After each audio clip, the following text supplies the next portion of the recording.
Guys, स्वागत है आपका स्टडी फॉर नौकरी चैनल पे।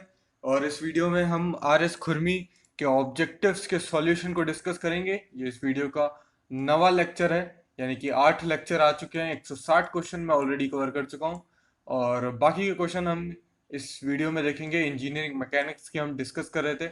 कोई से भी एग्जाम्स की तैयारी करें उसके लिए इम्पोर्टेंट है कंप्लीट एक्सप्लेनेशन के साथ। इस सीरीज में हम ओवर 5000 क्वेश्चंस को कवर करेंगे। अगर आपको इस वीडियो की नोटिफिकेशन चाहिए तो आप इस टेलीग्राम चैनल को ज्वाइन कर सकते हैं। इसके अलावा वीडियो आप पहली बार देख रहे हैं तो ऐसे वीडियोस मैं लाता रहता हूँ, तो चैनल को सब्सक्राइब कर लीजिए, बेल आइकन को प्रेस कर लीजिए। इंजीनियरिंग मैकेनिक्स का भी सेक्शन चल रहा है और धीरे धीरे हमें पूरा सिलेबस कवर करना है।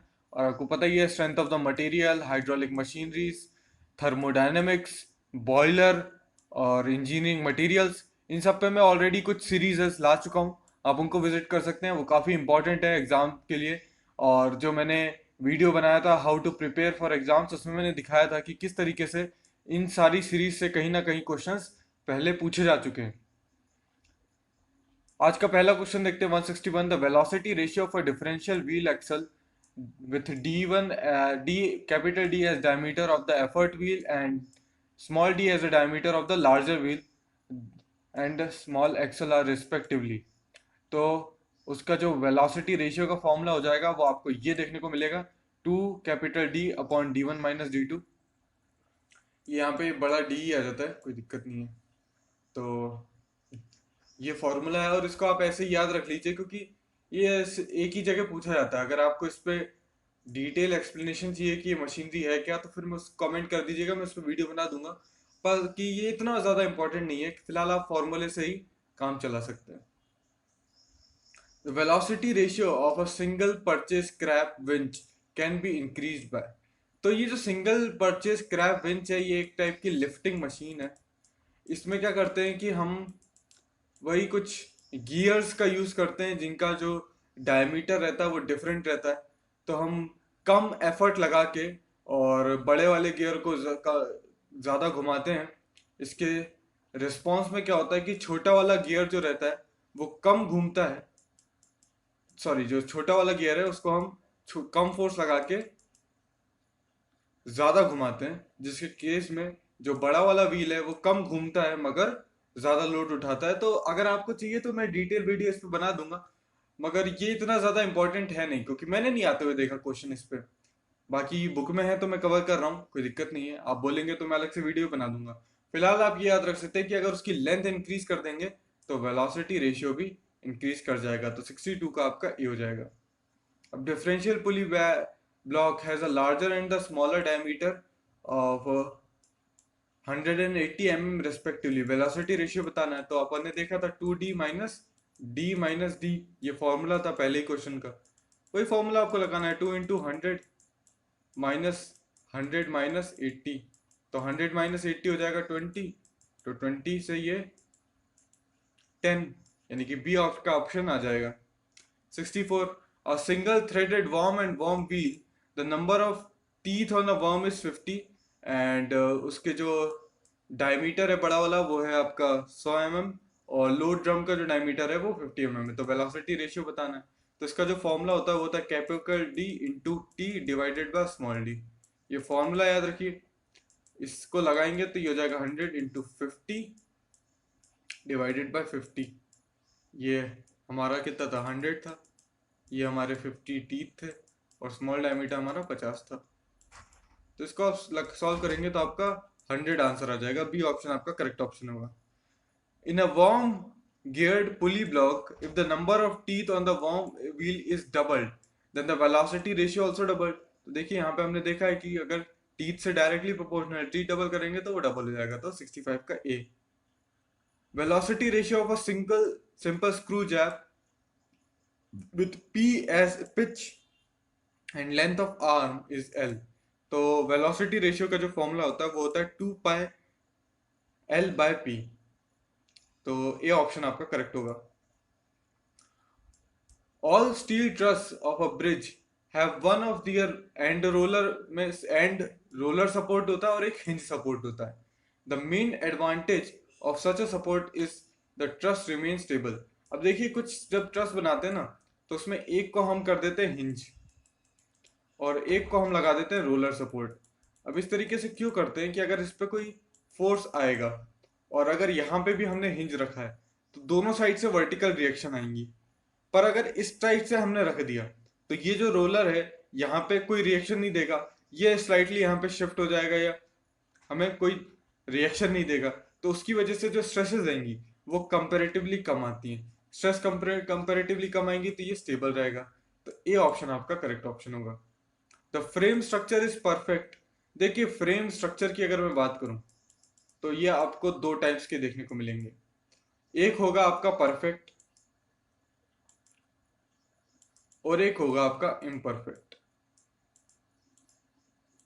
इम्परफेक्ट के लिए जो केस होगा वो हो जाएगा n is equal to 2j-3, जहां पे n क्या होगा, n होंगे नंबर ऑफ लिंक्स, तो ये हो जाएंगे आपके नंबर ऑफ लिंक्स, जितने उसमें लिंक्स होंगे। j हो जाएंगे नंबर ऑफ जॉइंट्स।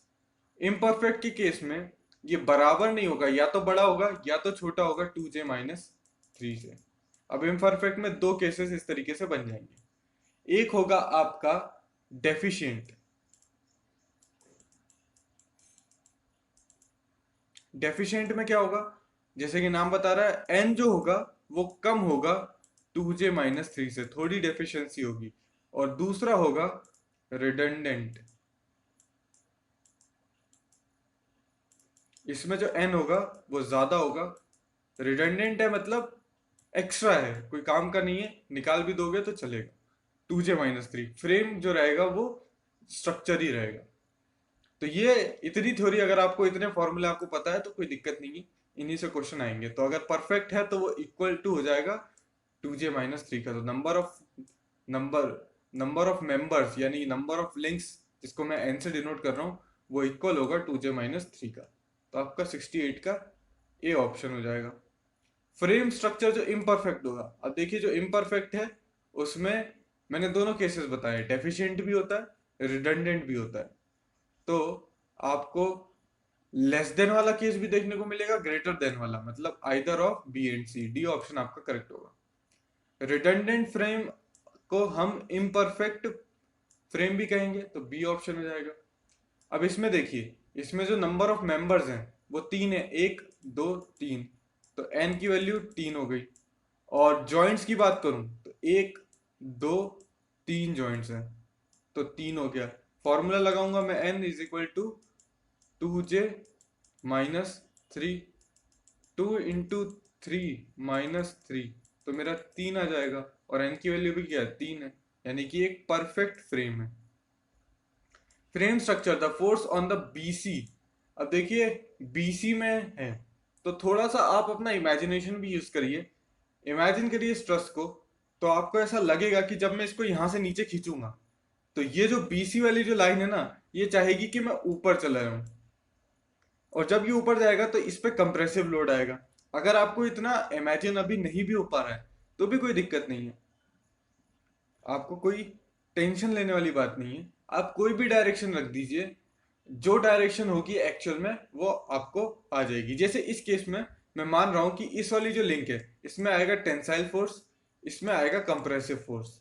ये मेरे को देख के समझ में आ रहा है, आपको भी आ जाएगा अगर आप 150 क्वेश्चन ऐसे लगा लेंगे।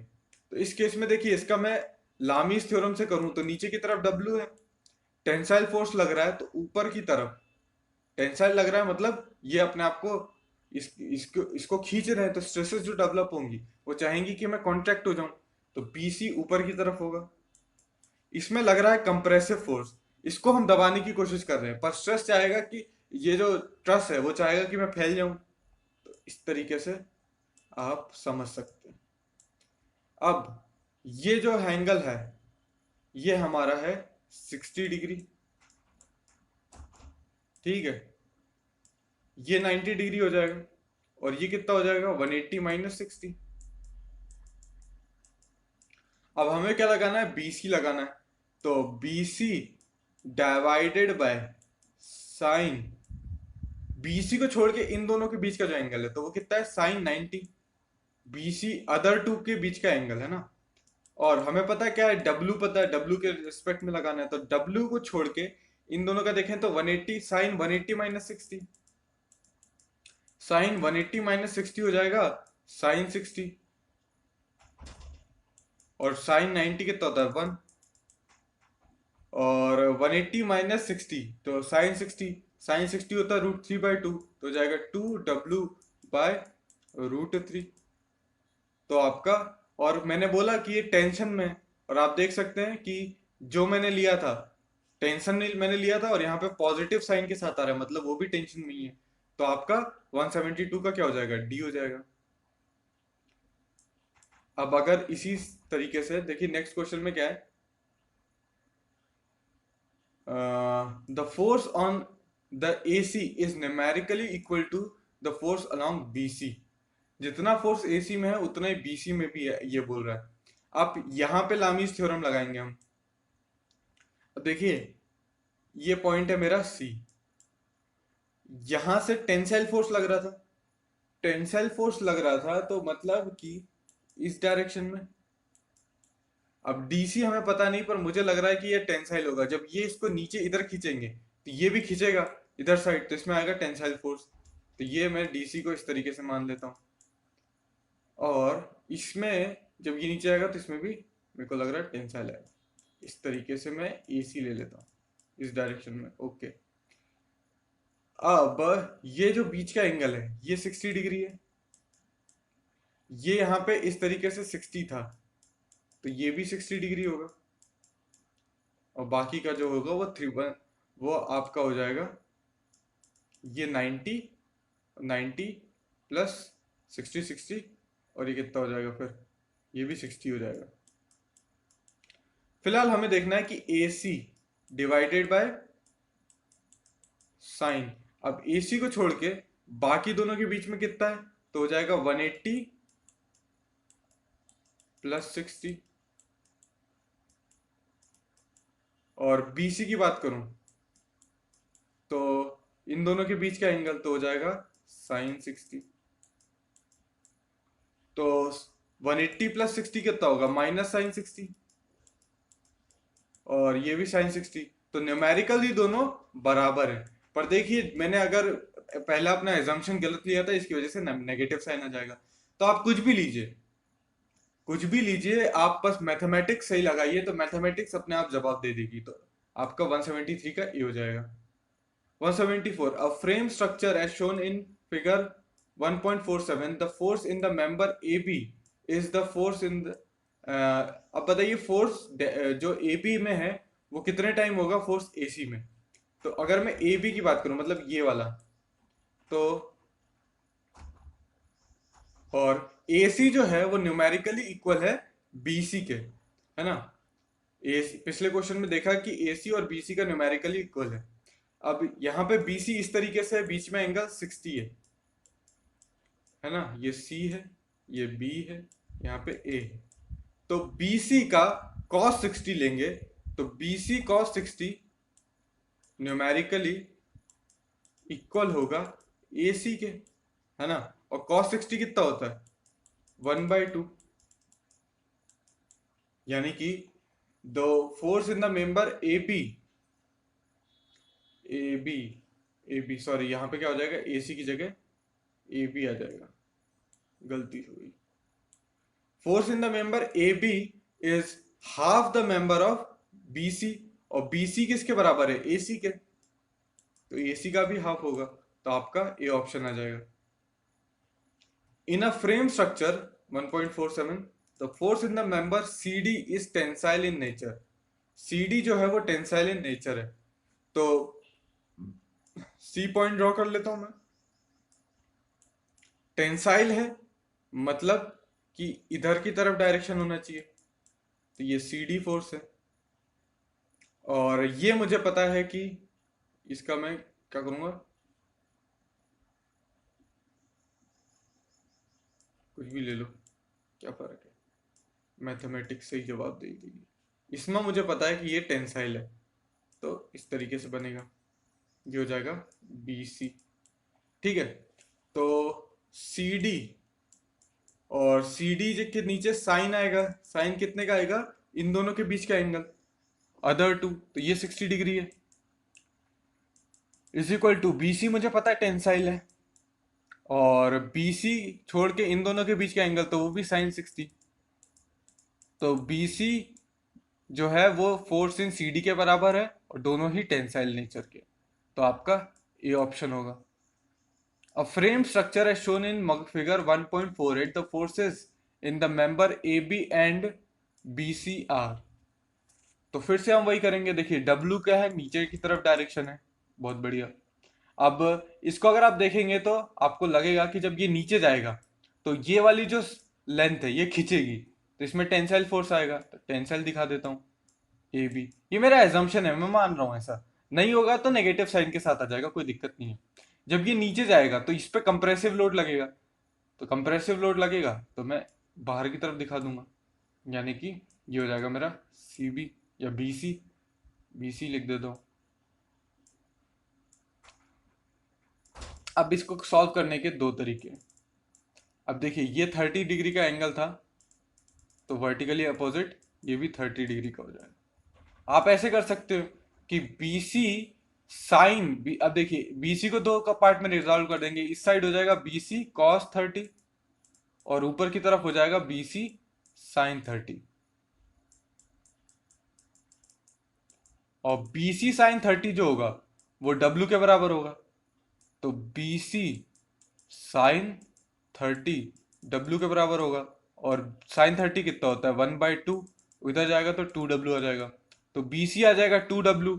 और मैंने क्या मान रखा है BC को, कंप्रेसिव। तो BC 2W कंप्रेसिव, यानी कि ये हो सकता है या तो नन ऑफ दीज हो सकता है। ठीक है।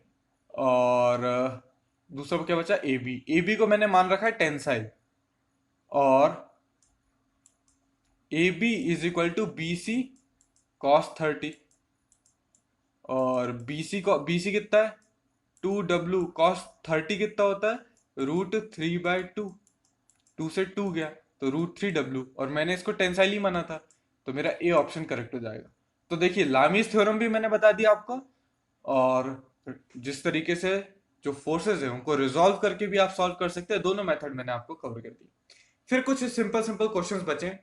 स्केलर क्वांटिटी कौन सी है, देखिए फोर्स वेक्टर होता है। स्पीड जो है वो होती है स्केलर, वेलोसिटी होती है आपकी वेक्टर, एक्सेलरेशन भी वेक्टर। तो यहाँ पे जो स्केलर क्वांटिटी हो जाएगी वो हो जाएगी speed. Rate of change of displacement आपका वेलोसिटी होता है, बचपन से पता है, कोई दिक्कत ही नहीं है। Which of the following vector quantity, इनमें से कौन सी है, तो लीनियर डिस्प्लेसमेंट वेक्टर है, वेलोसिटी एक्सेलरेशन सब वेक्टर है, मतलब सारे के सारे वेक्टर। नेगेटिव एक्सेलरेशन रिटार्डेशन होता है, बिल्कुल सही बात है। तो आपका ए ऑप्शन हो जाएगा। देखिए ए क्या होता है, change in velocity, rate of change of velocity मतलब v final minus v initial divided by time, है ना, ये होता है एक्सेलरेशन। नेगेटिव होगा मतलब इसको मैं -1 मान लेता हूँ फिलहाल। माइनस अगर मैं मानूंगा तो ये माइनस थी, यानी कि v final minus v initial negative में आ रहा है, इसका मतलब v फाइनल जो है वो कम है, और कम जब ही होगा जब रिटार्डेशन होगा। सिंपल सी चीज है। आशा करता हूँ ये वीडियो आपको पसंद आया होगा। वीडियो पसंद आया तो इसे लाइक कर दीजिए, चैनल को सब्सक्राइब कर लीजिए, बेल आइकन को प्रेस कर लीजिए, और बने रहिए स्टडी फॉर नौकरी चैनल पे ऐसे ही वीडियोस के लिए। Thanks for watching again.